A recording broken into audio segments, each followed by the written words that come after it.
We were trying to develop a synthetic liner. This is Great Britain. And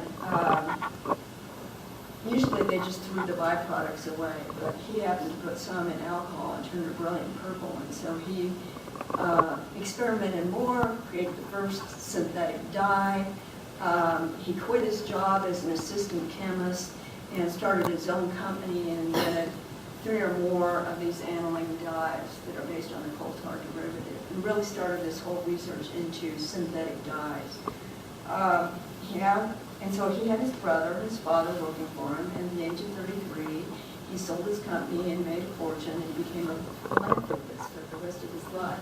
And this is actually the cover of a book about perfume, which is kind of interesting. There are other synthetic. Doesn't look like it at all.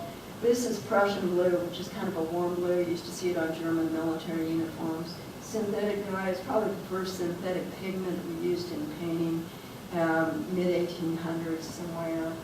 And I'm thinking that was probably what was used on the 4-color print that we saw just a minute ago. Cadmium red was invented in 1817. And when we say invented, discovered, whatever, that's when cadmium was discovered. And how they treat it, whether they heat it, they mix it, what temperature they heat it, whatever, creates the different cadmiums. You can have various cadmium red, light, medium, dark, you also have cadmium yellows, cadmium oranges. So it depends on how they process it. And sometimes the processing changes over decades, and then also we get a new color, which is kind of exciting. Ultramarine blue. This is actually not a synthetic pigment, but it's a chemical. It was derived from a chemical treatment of something else, and it's actually really close in chemistry to lapis lazuli, but it doesn't have some of those impurities. If you saw lapis lazuli, there's a lot of little gold streaks that go through it. And there was a contest in France that, because lapis lazuli was so expensive, we'll have this contest, see if somebody can find a way to get that kind of blue much cheaper. And it was in France, the guy won money, and so it was called French ultramarine blue. And this is a screenshot of what you might see if you're working in Photoshop or any of the other color image programs on your computer. This is magenta, which was invented in 1859. And you can actually see here, here's the color. I typed in 100% magenta.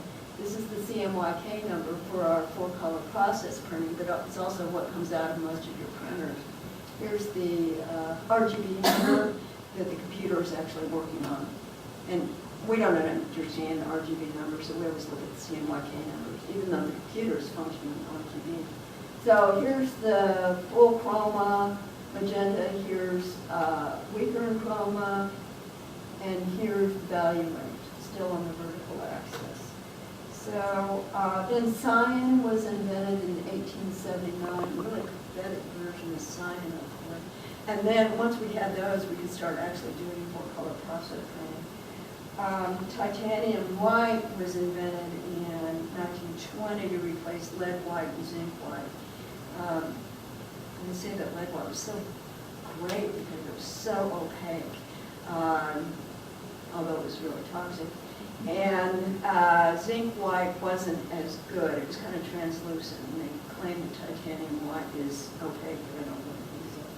And they also act differently in different media. So those of you artists probably realize that cerulean blue makes a really great oil painting because of the binder. Here we have linseed oil, but it makes a really crappy watercolor because it doesn't interact well with the gum track. So here you see 4-color process printing and the different press runs and the layer of black until we get that line on there. And until we had those uniform pigments, we really couldn't do that. There's actually a new magenta, quinacridone, which was invented in the 1950s. And a lot of the new colors are coming because of industry, particularly auto industry, looking for really high opaque colors that are cheap and long-lasting, or don't fade, become fugitive. So magenta was probably one of those of the quinacridone. So aqua, violet, or I think I used quinacridone rose, which is a really true magenta. So our pigments are getting better. And if you think about what Michelangelo and Leonardo did in the Renaissance, it's amazing, because they had some pretty pathetic pigment. So this is also Chuck Close. And in 1978, he started doing, this was one thing he did, and these are watercolor, and he used, again, cyan, magenta, and yellow. And you see here, this one is actually the magenta and the cyan. And then he put the yellow on it, and you see the eye. And these are watercolors, and they're on a full-size sheet, which is 22 by 30, so the actual image is probably about like this. And he was using an airbrush then. I don't know if this was airbrushed, but I suspect it probably was, because this was also in 1978, and I was just mesmerized by this image when I saw it, because he worked on this painting for 1 whole year. I thought, God, can you imagine getting up in the morning and thinking, oh yeah, here I go again. And what he did, he does these paintings of people he knows, he takes the photos, and then he did a 4-color separation. And actually what he has here is the separation of all the magenta, all the cyan. This is the magenta and cyan together, and then this is the yellow. And you can see it here. I don't know that. If this is on your blog, since they're filming it, if you see it on your home computer, you could probably see these colors better. That in here you can see the cyan and magenta and yellow as he put them all on, and it's pretty cool. And there's the final paint, which is great. So I'm still kind of baffled by color, and so when I'm looking at my favorite paintings, this is one of them that I was looking at it, and I would actually copy paintings and thinking, if I copy this, I'm going to have a paint like Leonardo or whatever.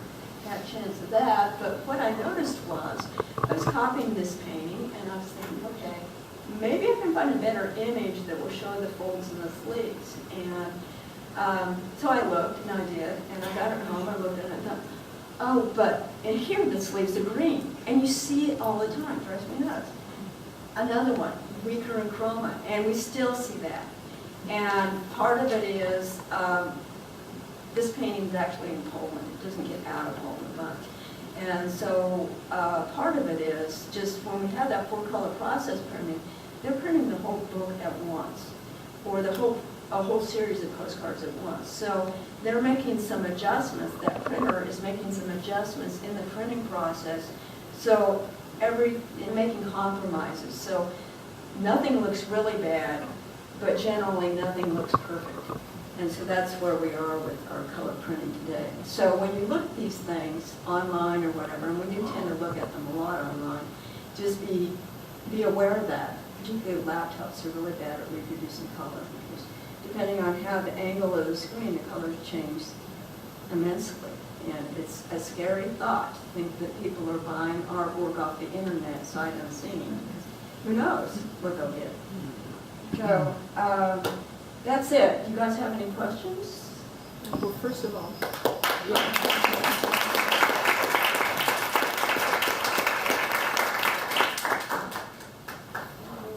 Questions? Yeah.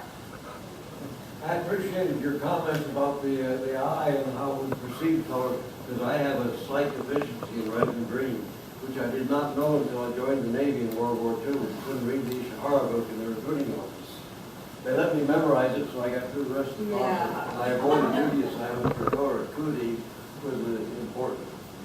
Well, a lot of people say they don't know until something like that, or they're going for a job. There was some story about a guy that worked for IBM who was working on black and white printers, and he wanted to work a job promotion in case he failed his color test because he didn't know it was colorblind. But he actually got the glasses. Oh. But you can blame it on your mother. I didn't have any problem with it, I avoided it. I've had several students that are colorblind even in the color class, and they all respond a little, some are severely colorblind, some just slightly. One student gave an Asian art test and said, I can't make any sense of it. Anybody else? How does this knowledge of color influence you in your work as an artist? Well, I was talking to somebody else who's taught me, and we were, it doesn't really, although you think about it more. It doesn't affect what you're doing, but you are aware of what you're doing. What really affected my use of color, I went to a workshop for botanical illustration. It was one of those things I thought, oh, well, if I could do that, I could paint anything. And this woman was really interesting because she just used 6 colors. She had 2 blues, 2 reds, and 2 yellows. And she had a warm cyanide blue and also ultramarine blue, cadmium yellow, and I forget on my hazel blue. And then cadmium red and point after rose, which is a magenta. And she said with that, she gets every color she wants. And she also does layers. And so that's what I started doing. But I've gone one further because I've eliminated one of the yellows because it didn't do anything. So that has affected me more than anything. But I think once you know more about color, you just become aware of it. It's not necessary to use it like Sarai. He knew a lot about color, and he just kind of picked and choose what he decided to use. And he read a lot about color interaction and optical mixture. But when you look at his paintings, they don't follow the theory. He just kind of went intuitively. I think most artists do. Anybody else? I was going to, I thought about bringing some books, and my books are really old. And then I thought about making a book list, but there's so much on the internet.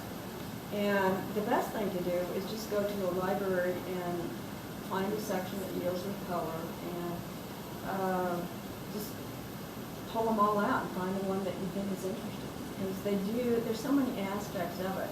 Color symbolism, color psychology, a lot about printing,